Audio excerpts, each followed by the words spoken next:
ಸಾಂಸಾರಿಕ ವ್ಯವಸ್ಥೆಯನ್ನು ನಾಶ ಮಾಡಿಕೊಂಡು ಪತಿ ಪತ್ನಿಯರ ಸುಖ ಸೌಖ್ಯವನ್ನು ಅನುಭವಿಸದೆ ಜೀವನದ ಮೌಲ್ಯವನ್ನು ಇಟ್ಕೊಳ್ಳದೆ ಬದುಕ್ತಾ ಇರತಕ್ಕಂತಹ ದಂಪತಿಗಳಿಗೆ ಹೇಳ್ತಾ ಇರುವಂತಹ ವಿಚಾರಗಳು.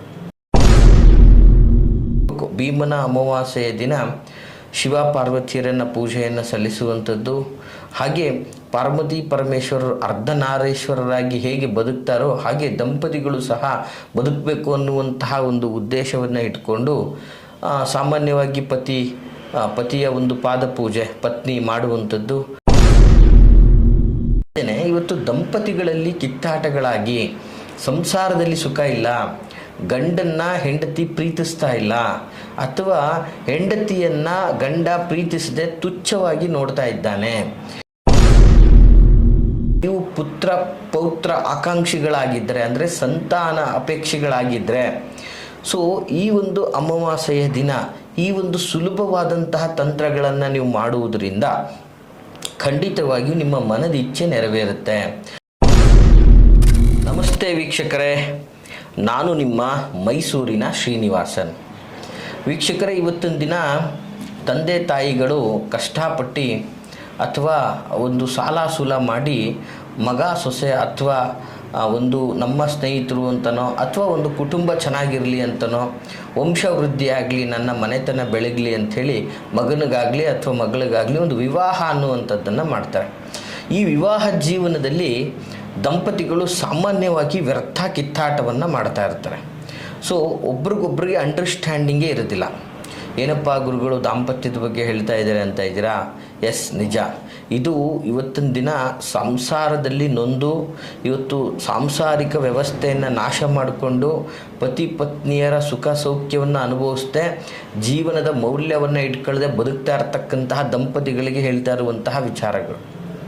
ವೀಕ್ಷಕರೇ, ಸಾಮಾನ್ಯವಾಗಿ ನಾನು ಹೇಳೋದಿಷ್ಟೇ, ನಿಮ್ಮ ದಾಂಪತ್ಯ ಸಮಸ್ಯೆಗಳನ್ನು ಸುಲಭವಾಗಿ ನೀಗಿಸುವಂಥ, ಅಂದರೆ ಪರಿಹಾರ ಮಾಡುವಂತಹ ಅದ್ಭುತವಾದಂತಹ ಒಂದು ರೆಮಿಡಿಯನ್ನು ನಾನು ನಿಮಗೆ ತಂದಿದ್ದೀನಿ.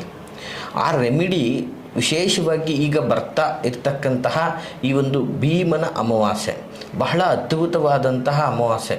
ನೋಡಿ, ಸಾಮಾನ್ಯವಾಗಿ ನಿಮಗೆಲ್ಲ ಗೊತ್ತಿರಬೇಕು, ಭೀಮನ ಅಮಾವಾಸ್ಯೆಯ ದಿನ ಶಿವ ಪಾರ್ವತಿಯರನ್ನು ಪೂಜೆಯನ್ನು ಸಲ್ಲಿಸುವಂಥದ್ದು, ಹಾಗೆ ಪಾರ್ವತಿ ಪರಮೇಶ್ವರರು ಅರ್ಧನಾರೀಶ್ವರರಾಗಿ ಹೇಗೆ ಬದುಕ್ತಾರೋ ಹಾಗೆ ದಂಪತಿಗಳು ಸಹ ಬದುಕಬೇಕು ಅನ್ನುವಂತಹ ಒಂದು ಉದ್ದೇಶವನ್ನು ಇಟ್ಕೊಂಡು ಸಾಮಾನ್ಯವಾಗಿ ಪತಿಯ ಒಂದು ಪಾದ ಪೂಜೆ ಪತ್ನಿ ಮಾಡುವಂಥದ್ದು, ಪತಿಯಿಂದ ಆಶೀರ್ವಾದವನ್ನು ಪಡೆದುಕೊಳ್ಳತಕ್ಕಂಥದ್ದು, ಪತಿಯಿಂದ ಉಡುಗೊರೆಗಳನ್ನು ತೆಗೆದುಕೊಳ್ಳುವಂಥದ್ದು. ಹಾಗೆ ನೂತನವಾಗಿ ಯಾರೆಲ್ಲ ವಿವಾಹವಾಗಿರ್ತಾರೋ ಅವ್ರುಗಳು ಏನು ಆಷಾಢ ಮಾಸದಲ್ಲಿ ತನ್ನ ಮನೆಯನ್ನು ತೊರೆದು ತವರು ಮನೆಯನ್ನು ಸೇರಿಕೊಂಡಿರ್ತಾರೆ. ಈ ಅಮಾವಾಸ್ಯೆಯ ದಿನ ಅವರು ಮನೆಗೆ ಬಂದು ಗಂಡನ ಪಾದ ಪೂಜೆಯನ್ನು ಮಾಡಿ ಒಂದು ಹೊಸದಾಗಿ ಜೀವನವನ್ನು ಸಾಗಿಸುವಂತಹ ಒಂದಷ್ಟು ವಿಚಾರಗಳನ್ನು ನಾವು ಸಾಮಾನ್ಯವಾಗಿ ಇವತ್ತಿನ ದಿನಮಾನಗಳಲ್ಲಿ ನೋಡ್ತಾ ಇರ್ತೀವಿ. ಸೊ ಇಂತಹ ದಿನಗಳಲ್ಲಿ ಇದಲ್ಲದೇನೆ, ಸೊ ಇವತ್ತು ಸಾಮಾನ್ಯವಾಗಿ ಎಲ್ಲ ದಂಪತಿಗಳು ಚೆನ್ನಾಗೇ ಇರ್ತಾರೆ ಅಂತ ಏನು, ಸೊ ಇದಲ್ಲದೇನೆ ಇವತ್ತು ದಂಪತಿಗಳಲ್ಲಿ ಕಿತ್ತಾಟಗಳಾಗಿ ಸಂಸಾರದಲ್ಲಿ ಸುಖ ಇಲ್ಲ, ಗಂಡನ್ನ ಹೆಂಡತಿ ಪ್ರೀತಿಸ್ತಾ ಇಲ್ಲ, ಅಥವಾ ಹೆಂಡತಿಯನ್ನು ಗಂಡ ಪ್ರೀತಿಸದೆ ತುಚ್ಛವಾಗಿ ನೋಡ್ತಾ ಇದ್ದಾನೆ, ಜೊತೆಗೆ ಪದೇ ಪದೇ ನಿಮ್ಮ ಗಂಡ ಹೆಂಡತಿಯ ಮಧ್ಯದಲ್ಲಿ ಜಗಳವಾಗ್ತಾ ಇದೆ, ಮತ್ತು ನೀವು ಪುತ್ರ ಪೌತ್ರ ಆಕಾಂಕ್ಷಿಗಳಾಗಿದ್ದರೆ, ಅಂದರೆ ಸಂತಾನ ಅಪೇಕ್ಷೆಗಳಾಗಿದ್ದರೆ, ಸೊ ಈ ಒಂದು ಅಮಾವಾಸ್ಯೆಯ ದಿನ ಈ ಒಂದು ಸುಲಭವಾದಂತಹ ತಂತ್ರಗಳನ್ನು ನೀವು ಮಾಡುವುದರಿಂದ ಖಂಡಿತವಾಗಿಯೂ ನಿಮ್ಮ ಮನದ ಇಚ್ಛೆ ನೆರವೇರುತ್ತೆ. ನಮ್ಮ ಸಂಸಾರ ಆನಂದ ಸಾಗರ ಅನ್ನುವ ರೀತಿಯಲ್ಲಿ ನಿಮ್ಮ ದಾಂಪತ್ಯ ಜೀವನ ಮತ್ತೊಬ್ಬರಿಗೆ ಮಾದರಿಯಾಗೋ ಥರ ಬದುಕುವಂತಹ ವ್ಯವಸ್ಥೆ ಆಗಿರ್ತದೆ. ವೀಕ್ಷಕರೇ, ಇವತ್ತು ಸುಖಮಯ ದಾಂಪತ್ಯವನ್ನು ಅನುಭವಿಸ್ತಾ ಇರ್ತಕ್ಕಂಥವನೇ ಇವತ್ತು ಪುಣ್ಯವಂತ ಅಂತ ಹೇಳ್ಬೋದು. ಯಾಕಂದರೆ ಇವತ್ತಿನ ದಿನ ಎಷ್ಟೋ ಜನಗಳಿಗೆ ವಿವಾಹನೇ ಆಗ್ತಾ ಇಲ್ಲ, ಮತ್ತು ಕೆಲವು ಜನಗಳಿಗೆ ಏನಾಗ್ತಾ ಇದೆ, ವಿವಾಹದಲ್ಲಿ 4 ದಿನ ಪತ್ನಿ ಚೆನ್ನಾಗಿರ್ತಾರೆ, 5ನೇ ದಿನಕ್ಕೆ ತವ್ರ ಮನೆಗೆ ಹೋಗಿ ಸೇರಿಕೊಳ್ತಾರೆ. ಗಂಡ ಹೆಂಡತಿ ಜಗಳ ವಿಪರೀತವಾಗಿ ಪತಿ ಪತ್ನಿಯರಲ್ಲಿ ಡಿವೋರ್ಸ್ ಪ್ರಾಬ್ಲಮ್ಸ್ಗಳು ಹೆಚ್ಚಾಗ್ತಾ ಇದೆ. ಇಲ್ಲಿ ದಾಂಪತ್ಯದಲ್ಲಿ ಕಲಹಗಳು ಸಹಜ. ನೋಡಿ, ಹಾಗಾಗಿ ನಾವು ಹೇಳುವಂಥದ್ದು ವಿವಾಹಕ್ಕೂ ಮುನ್ನ ಪತಿ ಪತ್ನಿಯರಂದರೆ ಹುಡುಗ ಹುಡುಗಿಯರ ಜಾತಕಗಳನ್ನು ತೋರಿಸಿ ಪರಿಪೂರ್ಣವಾಗಿ ಎರಡೂ ಕೂಡ ಒಂದು ಜಾತಕ ಹೊಂದಾಣಿಕೆ ಆದ ನಂತರ ವಿವಾಹಗಳನ್ನು ಮಾಡಿ, ಇದಕ್ಕೆ ನೀವು ನುರಿತಂತಹ ತಜ್ಞ ಜ್ಯೋತಿಷ್ಯರ ಬಳಿಯಲ್ಲಿ ಅದನ್ನೆಲ್ಲ ಸೂಕ್ಷ್ಮವಾಗಿ ಪರಿಶೀಲನೆ ಮಾಡಿಸಿ ಅಂತ ನಾವು 108 ಸಾರಿ ಹೇಳ್ತಾ ಇರ್ತೀವಿ. ಸೊ ಬಟ್ ಏನಾಗ್ತದೆ, ಲಕ್ಷಾಂತರ ರೂಪಾಯಿ ಕೋಟಿಗಟ್ಟಲೆ ಖರ್ಚು ಮಾಡಿ ವಿವಾಹವನ್ನು ಮಾಡ್ತಾರೆ ಹೊರತು ಪಂಡಿತ ಪಾಮರರ ಹತ್ರ ಹೋಗಿ ಒಂದು 500 ರೂಪಾಯಿ ಇಟ್ಟು ಜಾತಕ ಹೊಂದಾಣಿಕೆಯನ್ನು ಮಾಡಿಸೋದು ಮಾತ್ರ ಮರೆತು ಬಿಡ್ತಾರೆ. ಅಷ್ಟು ಸಮಯ ಇರೋದಿಲ್ಲ ಜನಗಳಿಗೆ. ಸೊ ಹೀಗಾಗಿ ಏನಾಗುತ್ತೆ, ನಂತರ ಕೋಟಿಗಟ್ಟಲೆ ವಿವಾಹ ಮಾಡಿ ಬಂದು ಮಿತ್ರಾದಿಗಳನ್ನು ಕರೆದು ಬಳಗಾದಿಗಳನ್ನೆಲ್ಲ ಕರೆದು ವಿವಾಹ ಅದ್ಧೂರಿಯಾಗಿ ನೆರವೇರಿಸಿರ್ತಾರೆ. ಒಂದು ತಿಂಗಳಾದ ನಂತರ ಅವ್ರ ಮಗಳು ಅವ್ರ ಮನೇಲಿರ್ತಾನೆ, ಅವ್ನ ಮಗ ಅವ್ರ ಮನೇಲಿರ್ತಾರೆ. ಏನು ಮಾಡಿದ್ದೆಲ್ಲ ವ್ಯರ್ಥ. ಸೊ ಈ ಥರದ ವ್ಯವಸ್ಥೆಗಳಿಂದಾಗಿ ಎಷ್ಟೋ ಕುಟುಂಬಗಳು ನೊಂದುತ್ತಾ ಇದೆ. ಎಕ್ಸಾಂಪಲ್ ಹೇಳಬೇಕಂದ್ರೆ ವೀಕ್ಷಕರೇ, ಇದೇ ಹುಣಸೂರು ತಾಲೂಕಿನಿಂದಾಗಿ ಒಂದು ದಂಪತಿಗಳು ಬರ್ತಾರೆ. ಪಾಪ ಅವರ ವಯಸ್ಸುಗಳನ್ನೆಲ್ಲ ನಾವು ತೆಗೆದುಕೊಳ್ಳೋದು ಬೇಡ, ತುಂಬ ಅದ್ಭುತವಾಗಿ ವಿವಾಹ ಮಾಡ್ತಾರೆ. ಹುಡುಗ ಹುಡುಗಿ ಇಚ್ಛೆ ಪಟ್ಕೊಂಡೇ ಮದುವೆ ಆಗ್ತಾರೆ.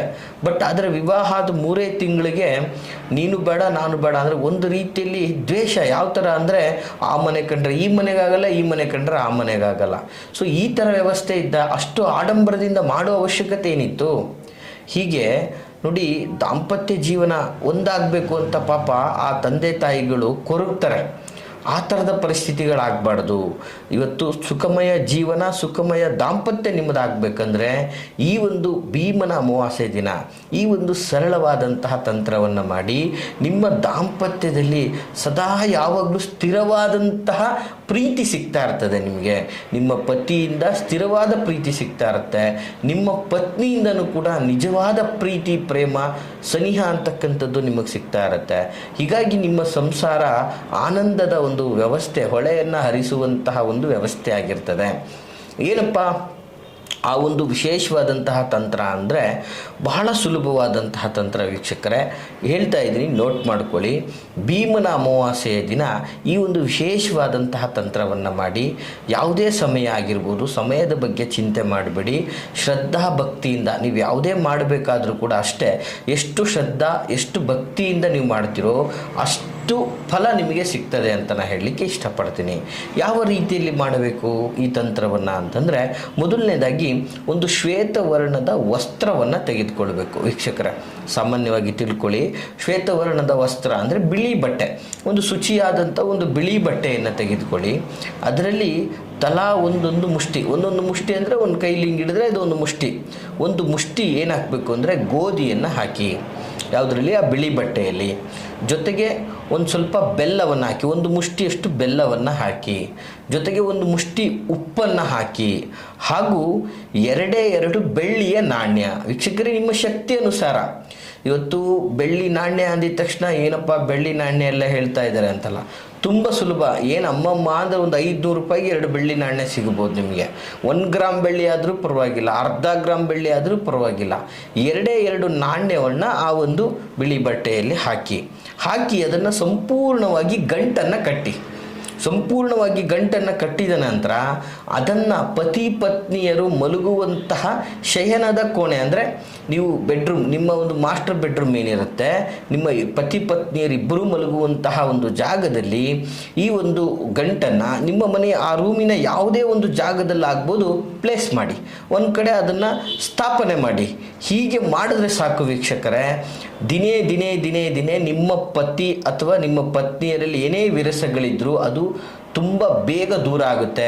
ಪತಿ ಪತ್ನಿಯರಲ್ಲಿ ಪ್ರೀತಿ, ವಿಶ್ವಾಸ, ಸ್ನೇಹ ಅನ್ನೋದು ಹೆಚ್ಚಾಗಿ ಮೂಡಲಿಕ್ಕೆ ಸ್ಟಾರ್ಟ್ ಆಗುತ್ತೆ. ಒಬ್ರನ್ನೊಬ್ರು ಪರಸ್ಪರ ಅರ್ಥ ಮಾಡಿಕೊಂಡು ಒಂದು ಸುಖಮಯ ದಾಂಪತ್ಯವನ್ನು ಪಡಿಬೋದು ಅಂತ ಹೇಳಕ್ಕೆ ಇಷ್ಟಪಡ್ತೀನಿ ವೀಕ್ಷಕರೇ. ಈ ಮಾಹಿತಿ ತಮಗೆ ಇಷ್ಟವಾಗಿದ್ದರೆ ಲೈಕ್ ಮಾಡಿ. ಹಾಗೆ ಯಾರೆಲ್ಲ ಸಾಂಸಾರಿಕ ಗೊಂದಲಗಳಿಂದ ನೊಂದು ಬೆಂದು ಜೀವನದಲ್ಲಿ ಬೇಸತ್ತೋಗಿದ್ದಾರೆ ಅಂಥವ್ರಿಗೆ ತಪ್ಪದೇನೆ ಈ ಒಂದು ವಿಡಿಯೋವನ್ನು ಶೇರ್ ಮಾಡಿ ಅಂತ ಹೇಳ್ತಾ, ಹಾಗೆ ನಿಮ್ಮ ಯಾವುದೇ ಥರದ ವೈಯಕ್ತಿಕ ವಿಚಾರಗಳನ್ನು ನಮ್ಮೊಟ್ಟಿಗೆ ಸಮಾಲೋಚನೆಯನ್ನು ಮಾಡಬೇಕು ಅಂದರೆ ವಿಡಿಯೋದಲ್ಲಿ ಕಾಣುವಂತಹ ಸಂಖ್ಯೆಗೆ ನೇರವಾಗಿ ಕರೆ ಮಾಡಿ ಅಂತ ಹೇಳ್ತಾ, ಎಲ್ರಿಗೂ ಶುಭವಾಗಲಿ. ನಾವಿರುವಂತಹ ವಿಳಾಸ ಮೈಸೂರಿನ ವಿಜಯನಗರ 2ನೇ ಹಂತ KD ಸರ್ಕಲಲ್ಲಿ ನಮ್ಮ ಕಚೇರಿ ಇರ್ತಕ್ಕಂಥದ್ದು.